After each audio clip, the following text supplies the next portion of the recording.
Quý vị vẫn đang theo dõi chương trình truyền hình tin tức thời sự của Ban Việt ngữ Đài Á Châu Tự Do đang được phát trực tiếp qua mạng xã hội Facebook và YouTube. Mong quý vị chia sẻ chương trình và giới thiệu thêm người thân và bạn hữu biết đến chương trình của chúng tôi. Trong phần thời sự hôm nay, thưa quý vị, buổi biểu diễn của nhóm nhạc gồm 3 người Mai Khôi, Quyền Thiện Đắc, Nguyễn Đức Minh vào ngày 22 tháng 7 vừa qua tại Phù Sa Láp ở quận Tây Hồ, Hà Nội bị cơ quan chức năng cho là có sai phạm và bị xử phạt. Phóng viên của Đài Á Châu Tự Do từ Hà Nội ghi nhận và trình bày lại vụ việc sau đây. Theo thông tin từ ca sĩ Mai Khôi, trước buổi biểu diễn một hôm ngày 21 tháng 7 năm 2017, phía chính quyền đã gửi giấy mời nghệ sĩ Nguyễn Nhất Lý, người đại diện của Phù Sa Láp, đến để làm việc về chương trình của cô.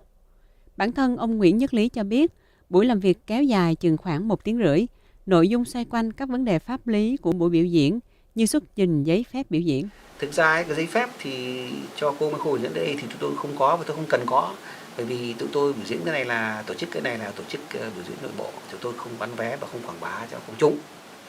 Thì họ chấp nhận ở cái đấy thì không phải xin phép, nhưng mà họ nói là thế cái chỗ của tôi có phải là chỗ nơi tổ chức biểu diễn không, nơi để mà có khán thính giả tới xem không. Tôi bảo thì hiện giờ thì chưa, nhưng mà trong tương lai thì tôi muốn làm chuyện đấy. Nhưng mà thực ra là tôi cũng đã làm 3 năm nay, tôi làm nhiều rồi. Tôi đã có những cái buổi này buổi kia tôi làm nhiều, chứ không phải bây giờ mới có, nhưng mà gọi là nếu mà là kinh doanh cái này thì không phải. Phía cơ quan quản lý văn hóa thông tin quận Tây Hồ khẳng định việc ca sĩ Mai Khôi biểu diễn tại Phù Sa Láp mà không thông báo trước là vi phạm quy định của chính phủ, và nếu vẫn thực hiện thì sẽ bị xử phạt vi phạm hành chánh. Thế và họ yêu cầu tôi là thế, và hỏi thế bây giờ chúng tôi yêu cầu anh là không tổ chức cái buổi đó. Mình bảo việc yêu cầu là việc của anh, còn tôi nói trước với anh là tôi vẫn làm. Còn nếu mà tôi vi phạm cái anh có pháp luật, cái anh bảo tôi vi phạm hành chính thì anh cứ tới phạt, tôi cứ làm. Ca sĩ Mai Khôi có quan điểm giống ông Nguyễn Nhất Lý và quyết tâm thực hiện chương trình như đã định mặc dù bị cảnh báo. Khi mà tụi mình biết được tin đó thì mình vẫn tiếp tục làm, bởi vì mình thấy rằng là cái việc mà những gì mà nó đến thì nó vẫn phải đến thôi. Cái việc họ làm, việc mình thì mình làm. Mình muốn ca hát để được tự do biểu đạt thì mình vẫn cứ tiếp tục việc của mình. Đến thời điểm chương trình của ca sĩ Mai Khôi diễn ra, phía chính quyền đã đưa một lực lượng khoảng 4-50 người tới đứng vây quanh cửa của Phù Sa Láp. Tuy nhiên, lực lượng chức năng không phá ngang chương trình.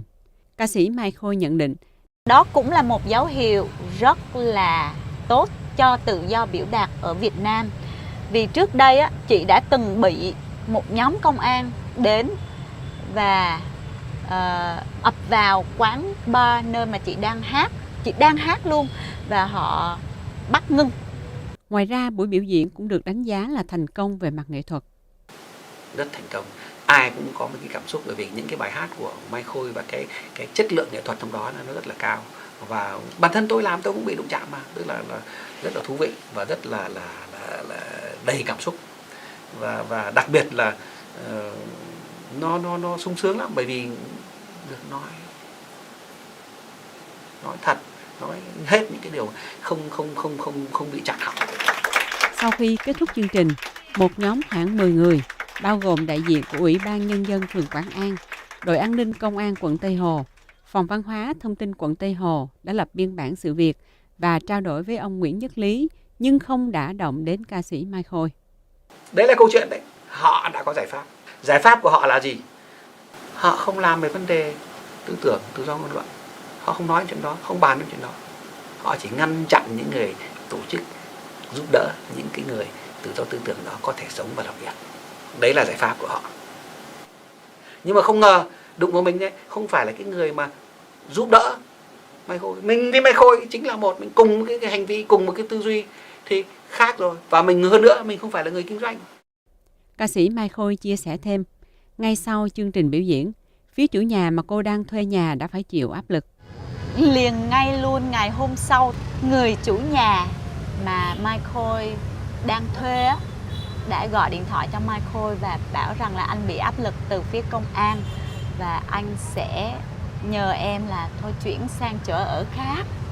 Có nghĩa là công an họ đã gây áp lực phía chủ nhà để đuổi mình ra khỏi nhà. Đó là một động tác. Chiều ngày 24 tháng 7 năm 2017, ông Nhất Lý có buổi làm việc tại Phòng Văn hóa, Thông tin quận Tây Hồ. Theo ông Lý, buổi làm việc này diễn ra hơn 1 giờ đồng hồ, với kết luận buổi biểu diễn có sai phạm sẽ bị xử phạt hành chánh. Ngoài ra, ông Nhất Lý đã được đánh tiếng sẽ bị thu hồi giấy phép kinh doanh. Vì đây là bước 1. Họ sẽ có cái luật của họ phạt hành chính một lần. Mình vi phạm lần thứ 2, lần thứ 3 họ tịch thu cái giấy phép kinh doanh. Thì tôi nghĩ đấy là bài của họ. Nhưng trong trường hợp của tôi cũng khó đấy. Thì họ có cách của họ thì mình cũng có cách của mình. Tuy gặp trở ngại từ phía cơ quan chức năng như vừa nêu, ca sĩ Mai Khôi cũng giống như ông Nhất Lý cho rằng sẽ tiếp tục thực hiện quyền tự do sáng tác, tự do biểu diễn của mình trong thời gian tới.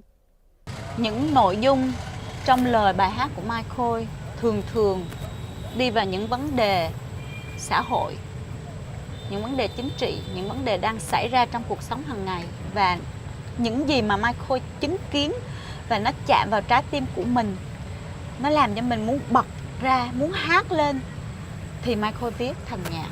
Mình dùng âm nhạc để mình biểu đạt, và mình biểu đạt sự thật.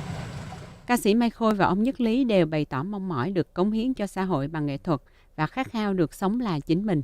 Tôi là nghệ sĩ, tôi nghĩ như thế, tôi có nghề như thế, tôi có khả năng như thế, tôi muốn sống bằng nghề, và tôi muốn nói điều tôi nói, nghĩ điều tôi nghĩ, và tôi thể hiện điều đó, tôi chia sẻ với công chúng, chấm hết, chả có gì phức tạp cả, rất đơn giản. Quyền tự do biểu đạt và tự do ngôn luận cần phải được tôn trọng hơn nữa, và đặc biệt là hệ thống kiểm duyệt văn hóa nghệ thuật ở Việt Nam cần phải thay đổi cách làm việc, thậm chí là loại bỏ luôn thì càng tốt, vì bộ máy đó thật sự không giúp cho sự phát triển của nghệ thuật và văn hóa của Việt Nam phát triển, không giúp được gì cả, chỉ có hại thôi chứ không có giúp.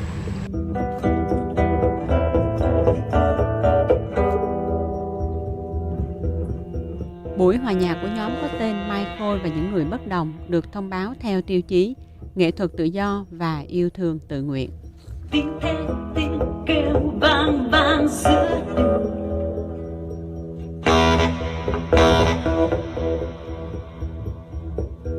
bỗng thấy nhóm quân xanh đang bắt người. Lúc ấy màu rơi ngay trước mặt,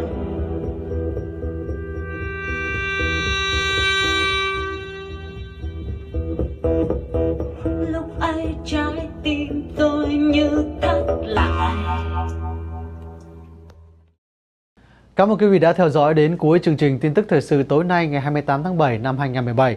Mong quý vị cùng trở lại với chúng tôi vào sáng mai lúc 8 giờ sáng giờ Việt Nam, cũng trên YouTube và Facebook của Đài Á Châu Tự Do. Thay mặt toàn ban Việt ngữ, Trần Như cầu chúc quý vị một đêm an lành. Xin chào và hẹn gặp lại.